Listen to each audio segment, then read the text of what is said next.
पंक्तियों से आपके बीच बुलाना चाहता हूँ। एक बार पूरा सदन जोरदार तालियों से उनका आवाहन करे।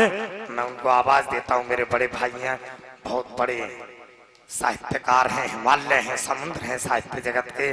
जिस प्रकार कहीं अगर क्रिकेट जगत को अपने सचिन तेंदुलकर पर यह गर्व होगा कि हमारे पास सचिन तेंदुलकर है, कहीं फिल्मी जगत को गर्व होगा कि हमारे पास अमिताभ बच्चन है, और कहीं राजनीति को गर्व होगा कि हमारे पास नरेंद्र मोदी, योगी आदित्यनाथ हैं, तो इस साहित्य जगत को भी ये गर्व है कि उनके पास अर्जुन सिसोदिया है। मैं उन्हें बड़े सम्मान के साथ, बड़े आदर के साथ बुलाना चाहता हूँ। कहीं उन्होंने लिखा था कि प्राण ले हथेली पर बढ़ता चला गया, तो ये उस सैनिक की पीड़ा है जो दुश्मन से लड़ते हुए अपने घर जब उसका तिरंगे में लिपटकर शव आता है, और जब उसका शव उसकी माँ देखती है तो उसकी पीठ पर गोलियों के निशान होते हैं। तो वो माँ की 4 पंक्तियां माँ की हैं, उसके बाद 4 पंक्तियां सैनिक की होंगी। उनकी पंक्तियों से उनको आवाज देता हूँ कि प्राण ले हथेली पर बढ़ता चला गया, तो प्राण ले हथेली पर बढ़ता चला गया, तो सांस सांस भारती पर अपनी चढ़ाई है। प्राण ले हथेली पर बढ़ता चला गया, तो सांस सांस भारती पर अपनी चढ़ाई है। देश का जो मस्तक झुके ऐसा किया ना काम, दूध न लजाया मेरी कोख न लजाई है। हाथ से तिरंगा नीचे गिरने दिया न तूने, शत्रुओं की कोई गोली पीठ पे न खाई है। पीठ पे निशान फिर कैसे आए गोलियों के, यह बात लाल मेरी समझ न आई है। पीठ पे निशान फिर कैसे आए गोलियों के, यह बात लाल मेरी समझ न आई है। माँ को पीड़ा थी, ये दर्द था, तेरा बेटा किसी भी सूरत में, किसी भी रूप में पीठ पर गोली खाने वाला नहीं था। अगर उसको बलिदान होना था तो गोली सीने पर खाने वाला तेरा बेटा था। तब उसने अपने बेटे से प्रश्न किया, तब कहीं सैनिक की आत्मा उस वातावरण में विचरण कर रही होंगी। तो उस सैनिक ने अपनी माँ को बताया कि इस प्रकार बताया कि सिंधु नदी वाला जल सारा लाल लाल हुआ, सिंधु नदी वाला जल सारा लाल लाल हुआ, शत्रुओं के सोने की धार वो बहाई थी। सिंधु नदी वाला जल सारा लाल लाल हुआ, शत्रुओं के सोने की धार वो बहाई थी। मौत की हमारी जिम्मेदार है हमारी दिल्ली, उनसे तो जीते अपनों से मात खाई थी। पीठ पे हमारे ये निशान क्यों हैं गोलियों के, पीठ पे हमारे ये निशान क्यों हैं गोलियों के। जान ले समूचा देश चिट्ठी भिजवाई थी, और चोटियों पे गाड़ रही जब थे तिरंगे हम, पीठ पे हमारी गोली दिल्ली ने चलाई थी। चोटियों पे गाड़ रही जब थे तिरंगे हम, पीठ पे हमारी गोली दिल्ली ने चलाई थी। एक बार पूरा सदन ऊपर जोरदार तालियां बजाकर डॉक्टर अर्जुन सिसोदिया जी को आवाज दे।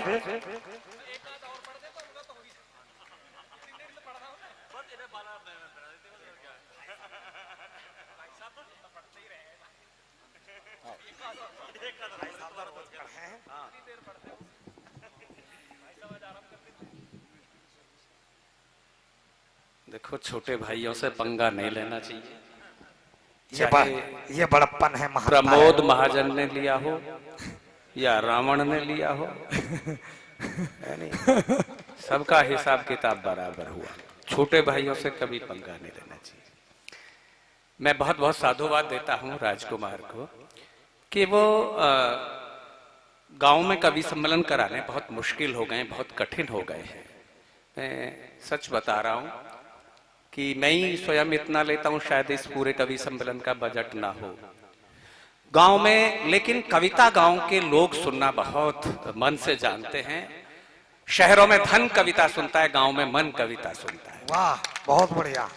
इन 10-12 कवियों ने आपको बहुत भगाने की कोशिश की, लेकिन 9 बजे से लगातार ये लगे हुए हैं कि आप भाग जाएं और मेरे हिस्से में एक भी ना आए। देखिए, परमवीर चक्र तो इन्हें मिलना चाहिए, योगेंद्र यादव को तो मिला कि ये बैठे हुए हैं आपके भगाने के बावजूद भी अब तक मुझे सुनने के लिए। जय सिंह आर्य जी मेरे बड़े भाई हैं और मेरी कविता यात्रा के 35 वर्षों के साक्षी भी हैं। ये मंच बहुत गौरवशाली है। श्रद्धे जगतगुरु शंकराचार्य जी यहाँ बैठे हैं, जगतगुरु जी बैठे हैं, श्रद्धे राजकुमार सिसोदिया जी इस कार्यक्रम के अध्यक्ष, और मेरे छोटे भाई सुमित सिसोदिया जिला पंचायत सदस्य। इनके ये राजकुमार कह रहा था कि जी वो मुझे बड़ा भाई कहते हैं और मैं उन्हें बड़ा भाई, तू गुजराती में मोटा भाई कह दिया कर, तेरे हिसाब से दोनों ठीक बैठेंगे। है नहीं। अच्छा, ये राजकुमार यूं कह रहा था कि शुभम से जिसको भी कोई काम हो वो मुझसे फोन पर बात कर ले।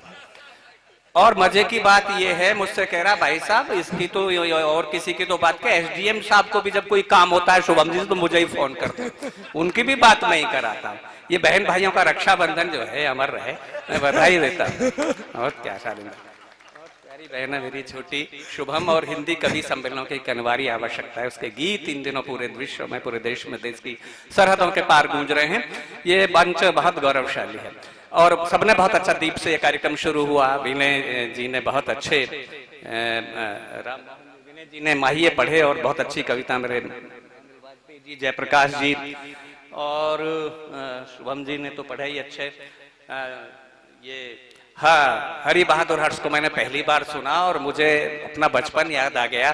से सुन करके मैं पुनः चाहता हूँ, देखिए मोहित शौर्य और हरि बहादुर जो शौर्य में ओज की धारा में जो उन्होंने पढ़ा, शायद मैं इस आयु में इतना अच्छा नहीं पढ़ पाता था जितना इन दोनों ने पढ़ा।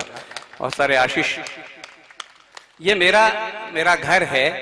देखिए मेरी प्रथम कक्षा यहाँ पर शुरू हुई थी, उस कोने में कक्षा 6 यहाँ मैं आया था। और ये मुझे यहाँ की 3/4 परिक्रमा करने में 7 वर्ष लगे थे। वो मेरे कक्षा 12 का कमरा है वहाँ। ये उस समय के प्रिंसिपल मेरे जो सामने प्रतिमा लगी है, मैं उन्हें प्रणाम करता हूँ। मुझे आज बड़ा कष्ट हुआ कि इससे पहले इतने दिनों बाद राजकुमार ने बुलाया कि मेरे गुरु में से एक भी दिखाई नहीं दे रहा। पहले जब मैं आया था तो 4-5 लोग थे उसमें, हुती सिंह गुरु जी थे, उस समय चरण सिंह जी भी बैठे थे। अब उनका स्वास्थ्य नहीं, उस कारण से नहीं आए होंगे। जयचंद सिंह थे, नानक सिंह थे, बहुत सारे मेरे गुरु अब यहाँ नहीं हैं और कुछ के स्वास्थ्य अच्छे नहीं है। मैं जिन्होंने गढ़ा इस जमीन में, इस मिट्टी में 7 वर्ष मेरे विद्यार्थी जीवन के भाई विनय जी, अब प्रबंधक हैं इसी विद्यालय के, पिन्नू भैया जो बैठे हैं, उमेश जी बैठे हैं वो, और 1-2 चले गए जो साथ पढ़े थे। तो यहाँ उसने जितना जैसा गढ़ा मैं वैसा हूं। महाराणा प्रताप शौर्य, स्वाभिमान और राष्ट्रभक्ति के एक ऐसे प्रतीक पुरुष हैं कि वो ऊंचाई आज तक विश्व का कोई राष्ट्र नायक छू नहीं सका। बहुत सारे विमर्श हुए पिछली सरकारों में, पिछले आजादी के 76 सालों में, कि प्रताप महान है या अकबर महान, प्रताप महान थे या अकबर महान थे। मैं इस टिप्पणी का इस बात का उत्तर से, विमर्श का उत्तर केवल एक टिप्पणी से देता हूं कि महानता का मापदंड यदि पड़ोसी राज्य की भूमि का बलात् अधिग्रहण करना रहा हो तो अकबर महान थे।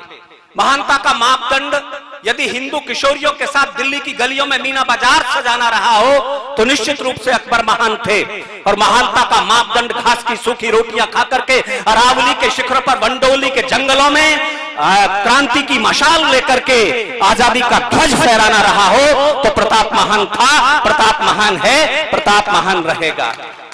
प्रताप के पौरुष, प्रताप के पराक्रम को लिखना हमारी कलम की शक्ति के बाहर है। प्रताप का आचरण, प्रताप का चरित्र कोई कलम नहीं लिख सकती। जिन्होंने लिखने की कोशिश की उन्होंने कोशिश भर की। प्रताप ऐसे हैं जिन्हें किसी भी प्रकार से छुआ नहीं जा सकता, उस विराट व्यक्तित्व को, उस विराट चरित्र को। लेकिन मैं 5 छंद पढ़ता हूं। प्रताप स्वयं कैसे थे, प्रताप का भाला कैसा था, प्रताप की तलवार कैसी थी, प्रताप का चेतक कैसा था और प्रताप का युद्ध कैसा था। स्वागत भाई साहब। आप देखिए जिस चेतक का जिक्र हुआ वो चेतक कैसा था जिस पर प्रताप ने युद्ध किया, हल्दी घाटी का, और हल्दी घाटी का वो महायुद्ध।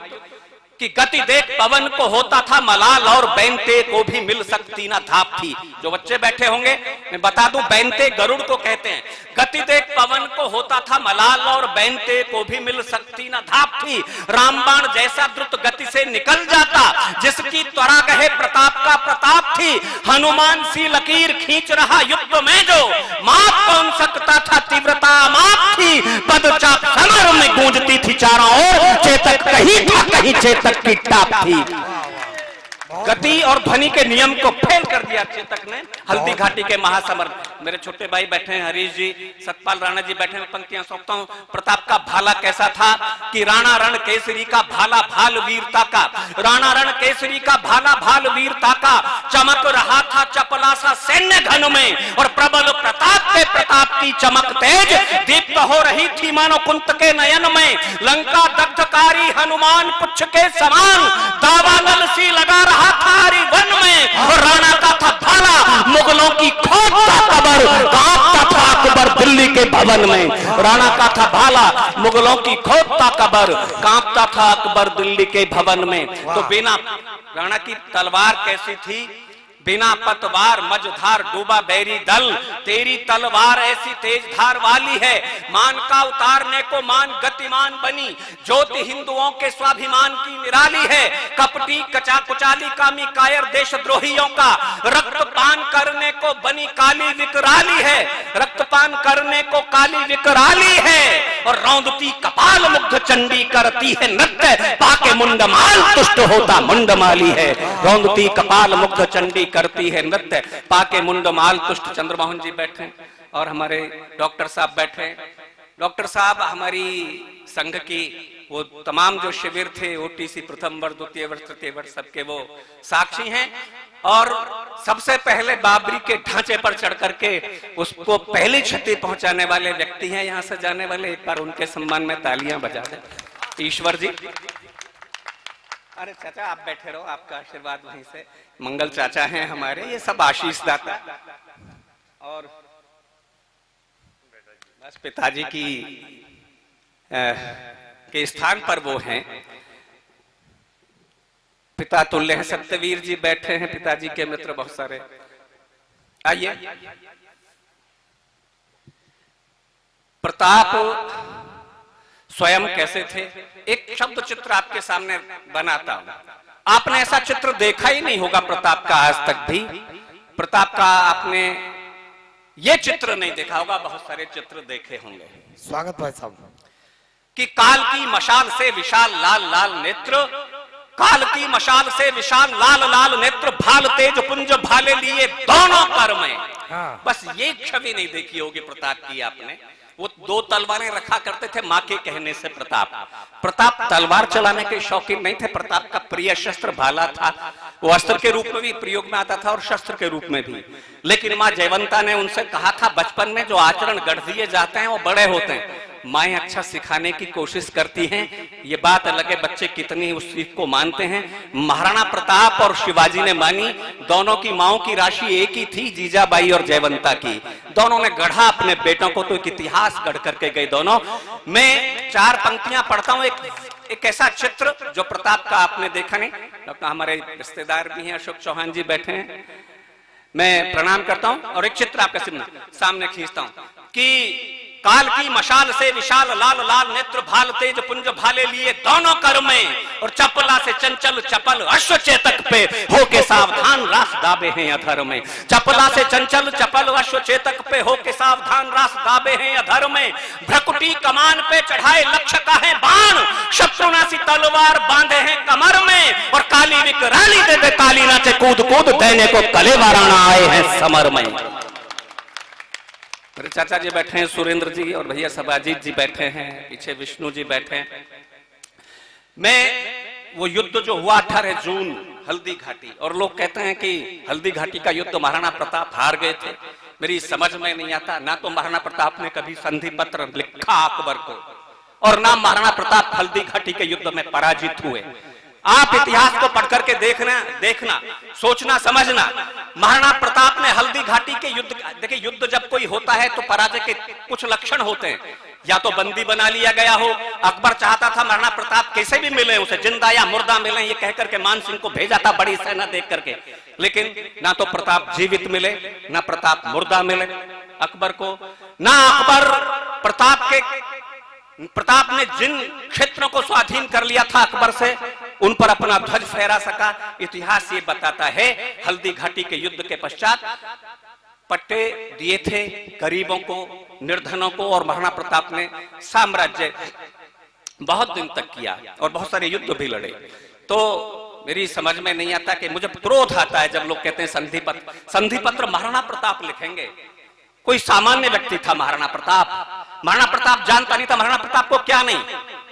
महाराणा प्रताप के पास में अकबर के इतने संदेश आए कि आप मान सिंह बीच में नहीं होगा, नंबर 2 अकबर के बाद कोई होगा तो महाराणा प्रताप होगा, ये सिंहासन खाली है, आप आइए। ये कितनी बार अकबर ने चाहा कि बस प्रताप एक बार आ जाए, केवल एक बार यहां मस्तक झुका दे, लेकिन वो प्रताप जो इस तरह से गढ़ा हुआ था। और पता नहीं कहानी कहां से लिख दी कि बच्चे अकबर जो था वो अमर सिंह बहुत छोटा था और अमर सिंह की परेशानी, वो बच्चों की परेशानी, उससे 21 साल की उम्र थी अमर सिंह की उस समय, और अमर सिंह ने नेतृत्व किया था। जब रहीम बनकर के गए थे सेनापति तो उसका नेतृत्व प्रताप ने नहीं किया था, उस युद्ध का नेतृत्व किया था अमर सिंह ने, और रहीम की बेटी भी उस युद्ध में बंदी बना ली थी, रहीम भी बंदी बना लिए गए थे, लेकिन प्रताप ने उन्हें छोड़ा। तो मैं कहना चाहता हूं वो जो युद्ध हुआ, जो प्रताप ने लड़ा, उस युद्ध से अकबर की नींद हराम हुई। और हम कहते हैं महाराणा प्रताप हल्दी घाटी का समर हार गए थे। हमारे तो रक्षाबंधन के दिन उपवास रखा जाने लगा। मैंने पूछा क्यों? हमारे यहाँ रक्षाबंधन मना नहीं, पता नहीं क्यों बंद कर दिया। बोले जी उस दिन लोगों ने कहा कि महाराणा प्रताप युद्ध में हार गए थे। ये बिल्कुल झूठ है, असत्य है। प्रताप ने युद्ध कैसा लड़ा, वो युद्ध कैसा था, मैं पढ़ता हूं कि घुमड़, बारिश हो रही थी और रक्तलाई भर गई थी वहां योद्धाओं के रक्त से, घोड़ों अश्वों गजों के रक्त से, और उस दिन बारिश भी हुई तो पूरा मैदान ऐसा हो गया था जहां भी झील का था कि जैसे वो रक्त के सरोवर हों। कि काल की घुमड़ घुमड़ घटा घन घन घन घोर, छोड़े जल धार प्यास धरा की बुझाने को, हर्ष तुम्हें सौंपता हूं। घुमड़ घुमड़ घटा घन घन घन घोर, छोड़े जल धार प्यास धरा की बुझाने को, और यहाँ ललकार जय जयकार करें चीतकार भिड़े भट्ट भूको रक्त सिंधु में डुबाने को। यहाँ ललकार जय जयकार करें चीतकार भिड़े भट्ट भूको रक्त सिंधु में डुबाने को।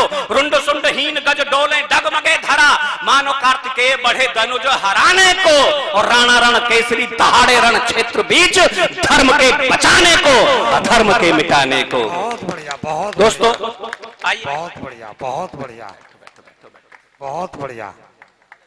भाई साहब आप माला डालने मत आओ, पर हाँ इसलिए जरूर उठ जाए करो कि कुर्सी को भी थोड़ा सा सांस लेना होता है।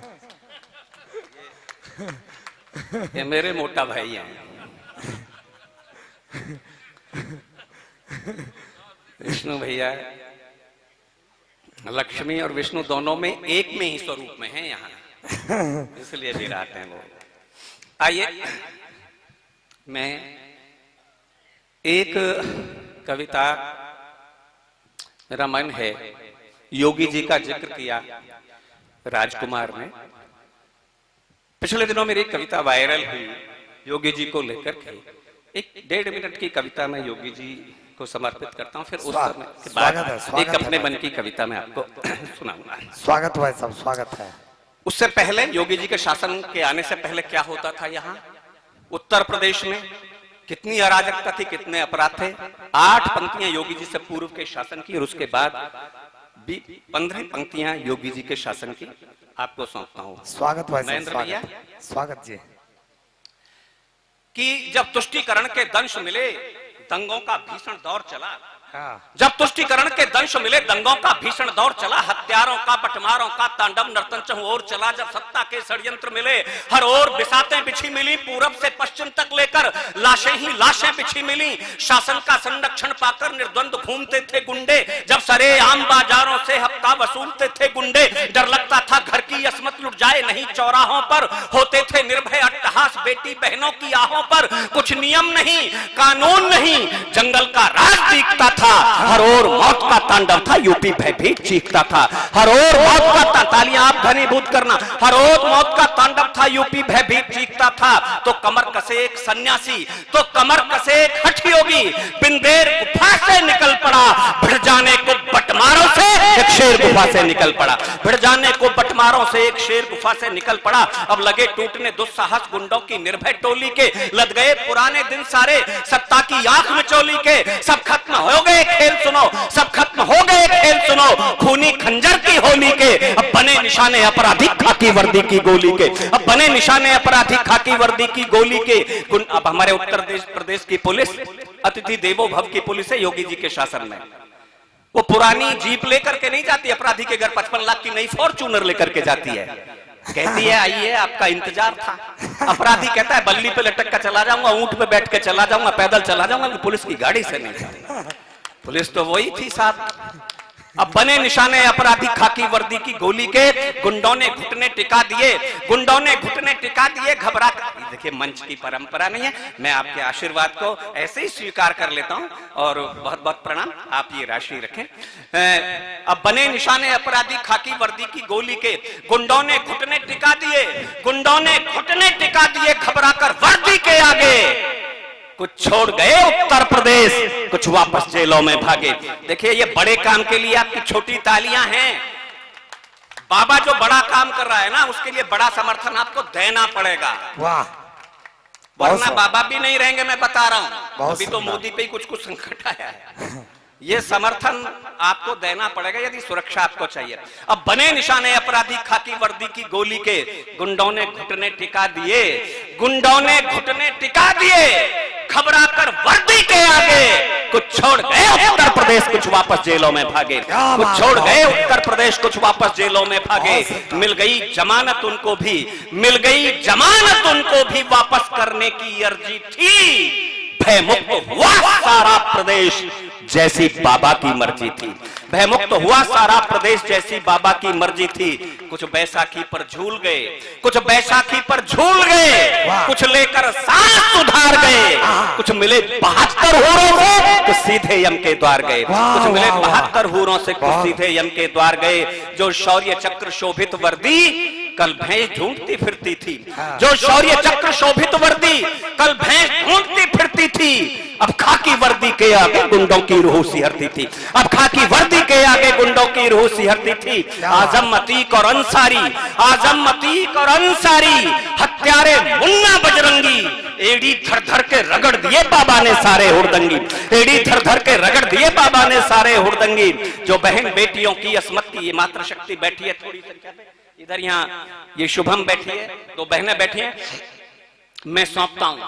जो बहन बेटियों की असमत की रक्षा में दिन रात लड़ा, जिसने अधिकार गिने बोने, जिसने माना कर्तव्य बड़ा, रिश्ते नातों के लिए जिए ये धर्म नहीं सन्यासी का, सारे जग को अपना समझे है कर्म यही सन्यासी का।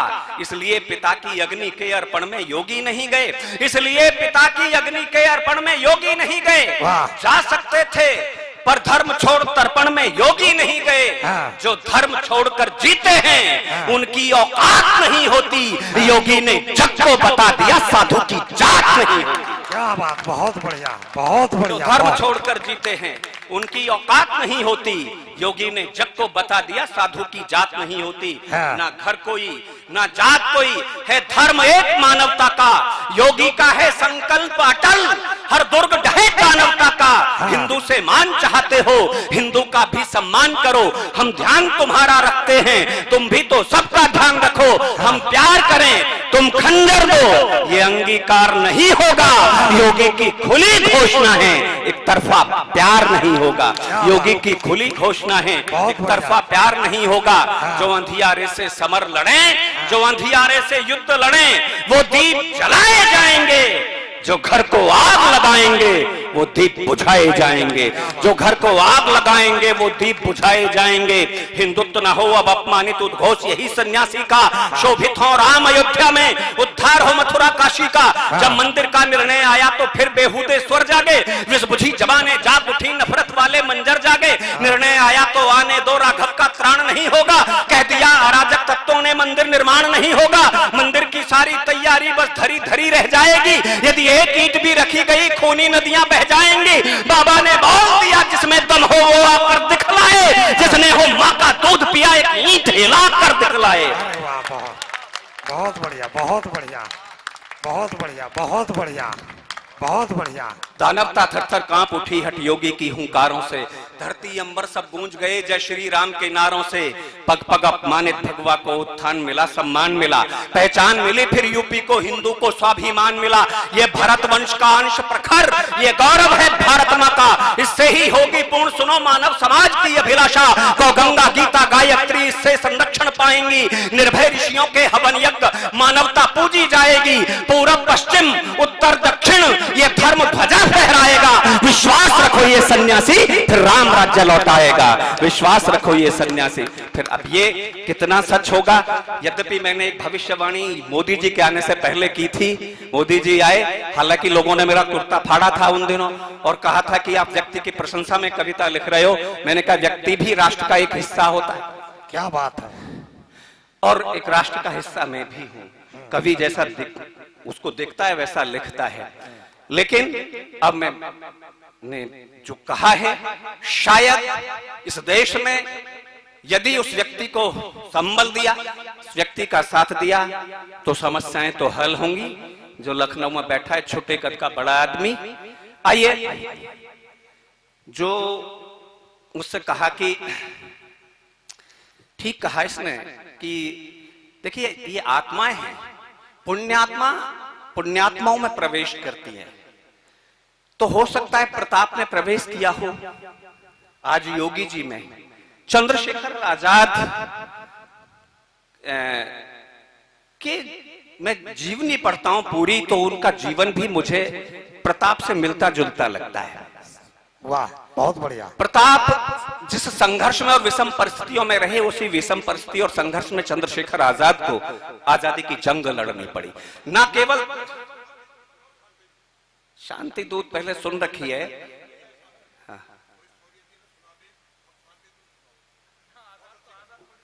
देखो आपने तो मुझे बुलाया नहीं, राजकुमार ने बुलाया मुझे।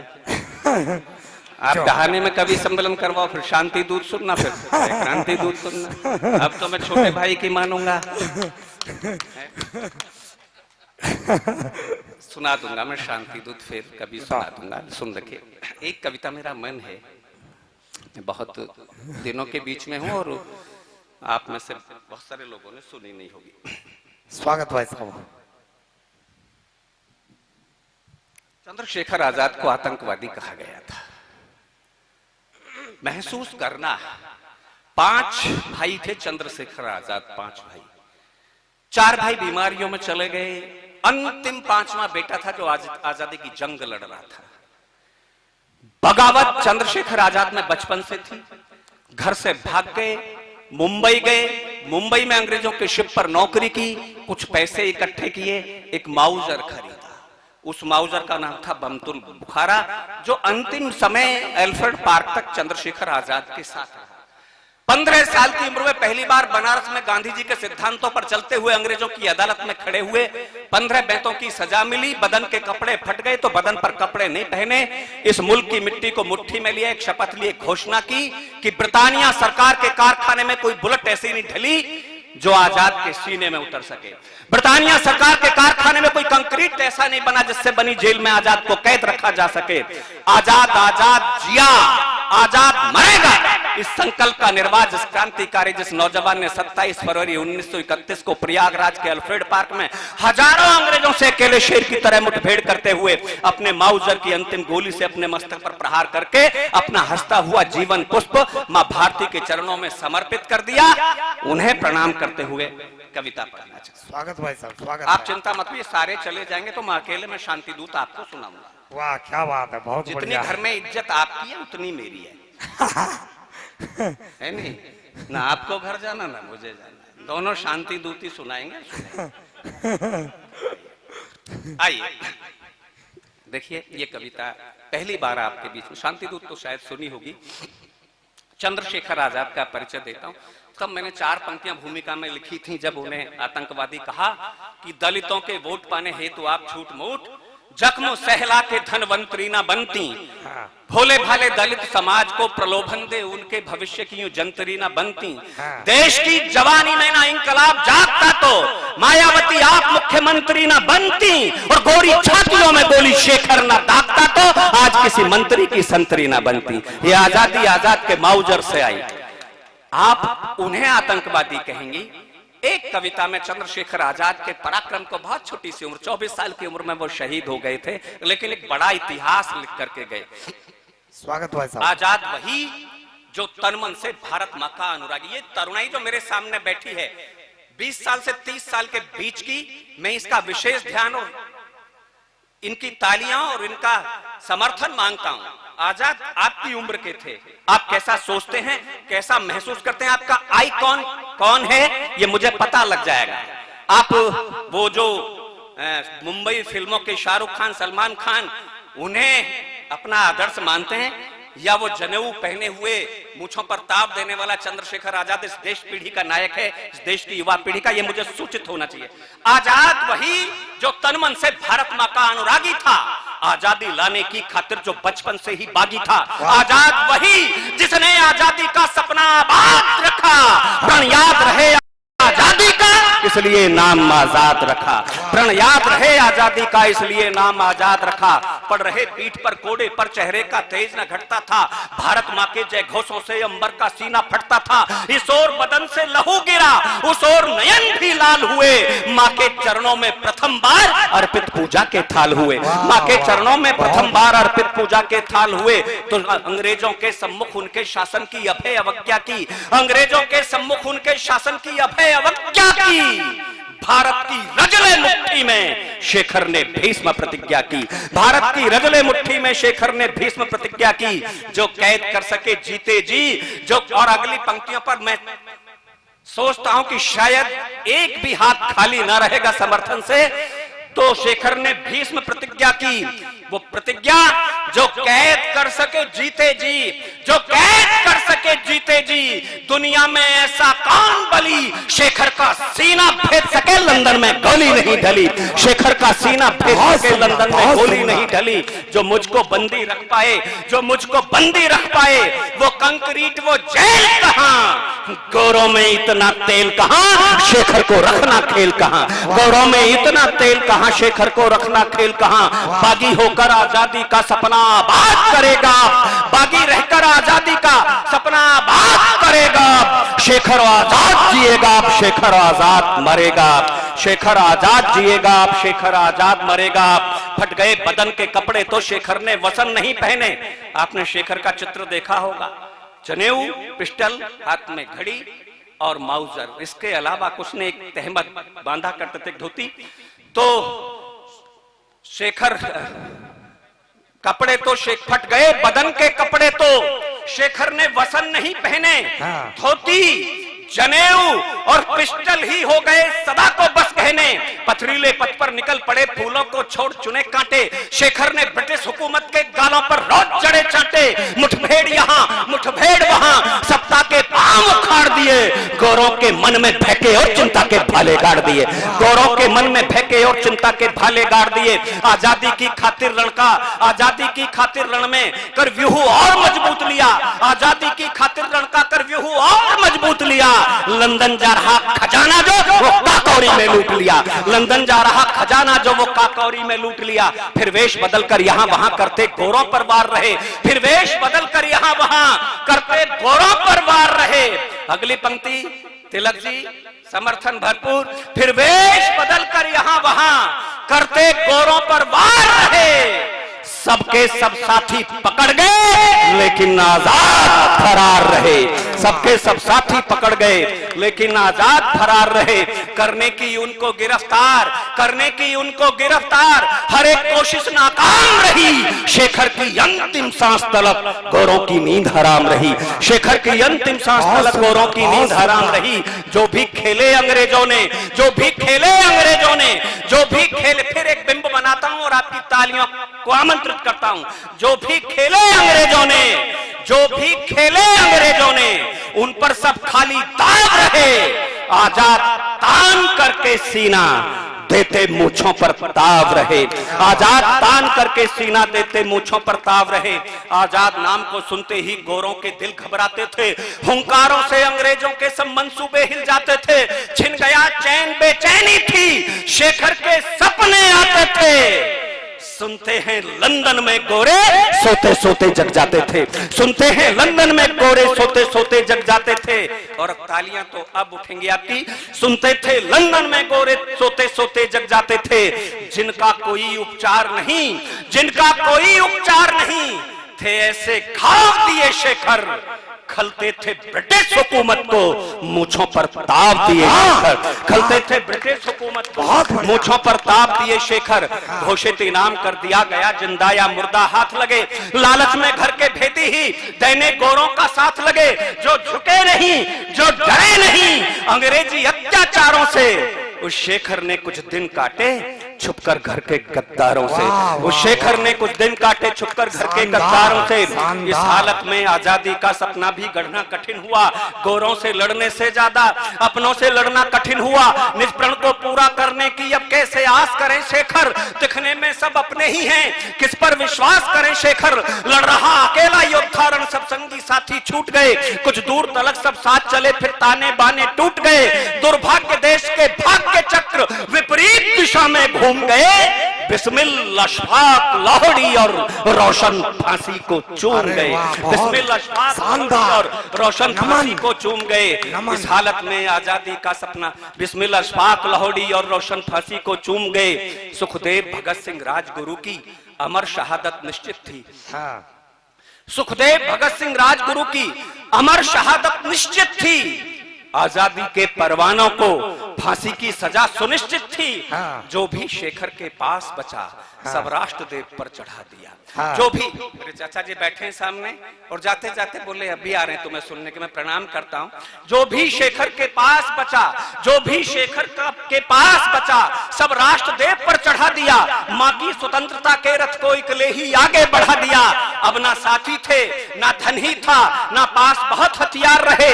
ना साथी थे ना धन ही था, ना पास बहुत हथियार रहे।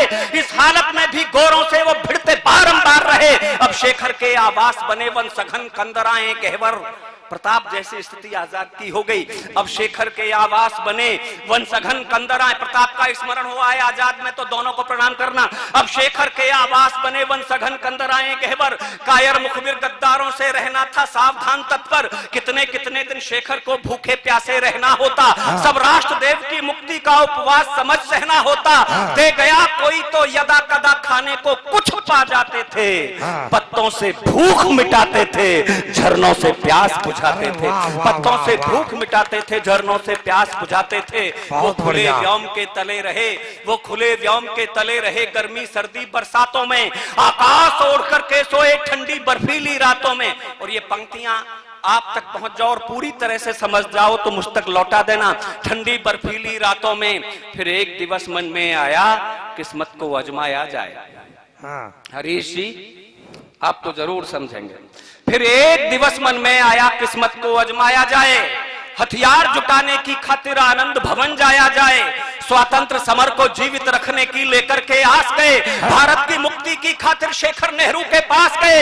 होकर निराश लौटे शेखर अल्फ्रेड पार्क में जा पहुंचे। मुखबिरी हुई और कुछ पल में अंग्रेज वहां पर आ पहुंचे। मुखबिरी हुई और कुछ पल में अंग्रेज वहां पर आ पहुंचे। मां के मंसूबे फूंक दिए, मां के मंसूबे फूंक दिए। कुछ कायर और मक्कारों ने इस घर को आग लगा डाली, घर के ही कुछ गद्दारों ने इस घर को आग लगा डाली, घर के ही कुछ गद्दारों ने।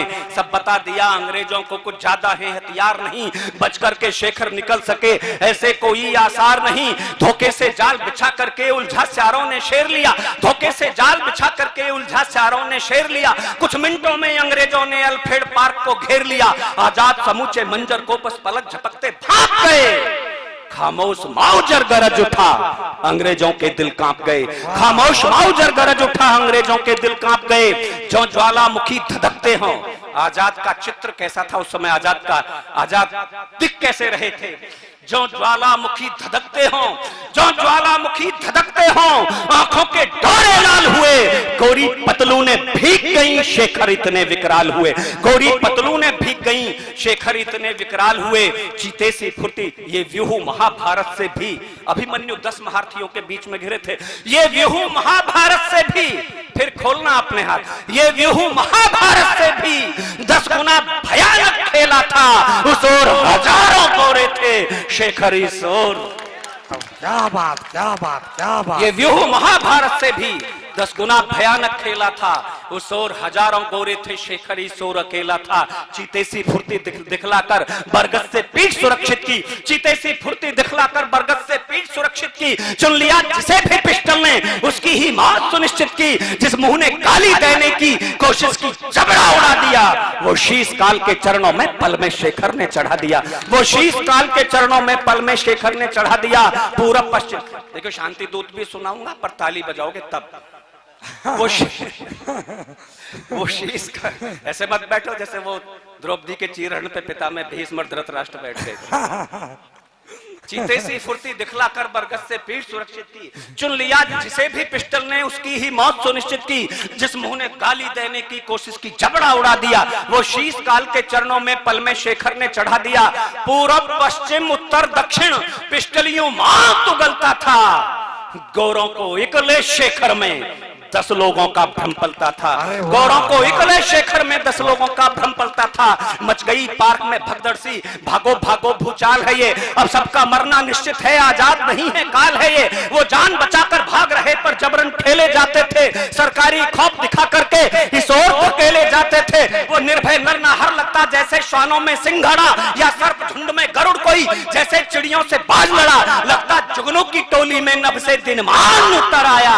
लंका में आग लगाने को फिर से हनुमान उतर आया। वाह वाह वाह वाह, बहुत बढ़िया, बहुत लगता जुगनू की टोली में फिर से दिनमान उतर आया। नभ से दिनमान उतर आया। लंका में आग लगाने को फिर से हनुमान उतर आया। ये दृश्य देखकर गोरों की, ये दृश्य देखकर गोरों की रुक गई हलक में सांसें थीं। अगली पंक्ति पर समर्थन करना तो भरपूर करना, वरना खामोश रहना। ये दृश्य देखकर गोरों की रुक गई हलक में सांसें थीं। जिस ओर माउजर घूम गया उस ओर लाशी लाशें थीं। जिस ओर माउजर घूम गया उस ओर लाशी लाशें थीं। शेखर का गजब निशाना था। शब्द पर गोली मारते थे, आवाज पर। शेखर का गजब निशाना था, हर गोली कर्ज उतार गई। शेखर का गजब निशाना था, हर गोली कर्ज उतार गई। चुन लिया जिसे भी पिस्टल ने, गोली छाती के पार गई। चुन लिया जिसे भी पिस्टल ने, गोली छाती के पार गई। रह गई एक अंतिम गोली, आ गई प्रतिज्ञा याद उन्हें। रह गई एक अंतिम गोली, आ गई प्रतिज्ञा याद उन्हें। जीना भी है आजाद उन्हें, मरना भी है आजाद। जीना भी है आजाद उन्हें, मरना भी है आजाद उन्हें। पल भर को पिस्टल रखा और फिर शेखर ने ये काम किया। भारत माँ की मिट्टी को ले मुट्ठी में विनत प्रणाम किया। बोले माँ मुझे क्षमा करना, बोले माँ मुझे क्षमा करना। इतनी ही सेवा कर पाया मैं, कष्ट न तेरे हर पाया, तुझको आजाद न कर पाया। मैं जन्म दोबारा लूंगा, फिर तेरी गोदी में आऊंगा। जंजीरें तेरी काटूंगा, तुझको आजाद कराऊंगा। दोपहरी में इस सूरज की, दोपहरी में इस सूरज की हो गई शाम, स्वीकार करो हे भारत माँ, इस शेखर का अंतिम प्रणाम स्वीकार करो। हे भारत माँ, इस शेखर का अंतिम प्रणाम स्वीकार करो। ये कहकर पिस्टल माथे पर, ये कहकर पिस्टल माथे पर रखा, फिर ट्रिगर दबा दिया। शेखर ने जीवन पुष्प स्वयं माँ के चरणों में चढ़ा दिया। शेखर, भारत माता की, भारत माता की। बहुत बहुत धन्यवाद। बहुत